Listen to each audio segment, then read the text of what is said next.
ఒక పాట ఉంటది కదా, అనుకున్నదొక్కటి అయినది ఒక్కటి బోల్తా కొట్టిందిలే బుల్బుల్ పిట్ట అని సేమ్ జనాలను సుతం చెయ్యి పాటోళ్ళు గిట్లనే బోల్తా కొట్టించిర్రు.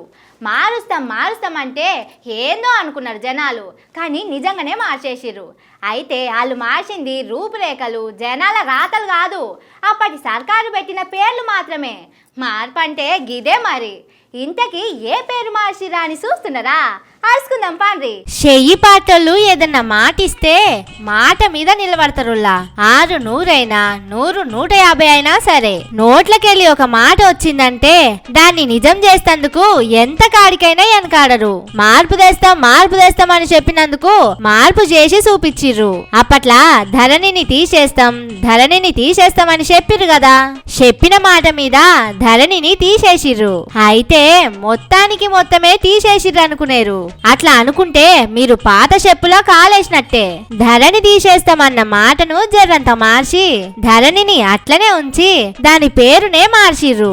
ఒకళ్ళ పేరు మీదున్న భూములు ఇంకొకళ్ళ పేరు మీదికి పోతున్నాయని మాట్లాడిర్రు. మేము అధికారంలోకి వస్తే ఈ ధరణి యాప్ అనేదే లేకుండా చేస్తామని లొల్లి చేసి గాయి గత్తర లేపిర్రు. రైతులకు లేనిపోని ముచ్చట చెప్పి ఎగేసిర్రు. ఆ మాటలు నమ్మిన రైతులు చెయ్యి పాటోళ్ళని పిలిచి కుర్చీలో కూసబెడితే ధరణిని లేపేస్తామన్నోళ్ళు ఉత్త పేరు మాత్రమే తీసేసి భూభారతి అనే పేరుతోటి ధరణిని అట్లనే నడిపిస్తున్నారు. అంటే ధరణి అనేది రైతులకు సర్కారుకు అక్కరొచ్చేదే.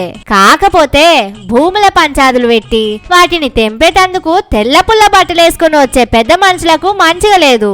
అందుకే అప్పట్ల చెయ్యి పాటోళ్ళు అట్లా చెప్పినట్టున్నారు అని రైతులు అనుకుంటున్నారు. అంతా మంచిగానే ఉన్నది గాని ధరణి అనే పేరు మార్చి భూభారతి అనే పేరు పెట్టిర్రు. గిది ఏడికెళ్ళి పట్టుకొచ్చిరబ్బా అని చూస్తే అప్పట్ల చంద్రాలు సారు గిదే పేరుతోటి భూముల రిజిస్ట్రేషన్ల పని చేపించిండు.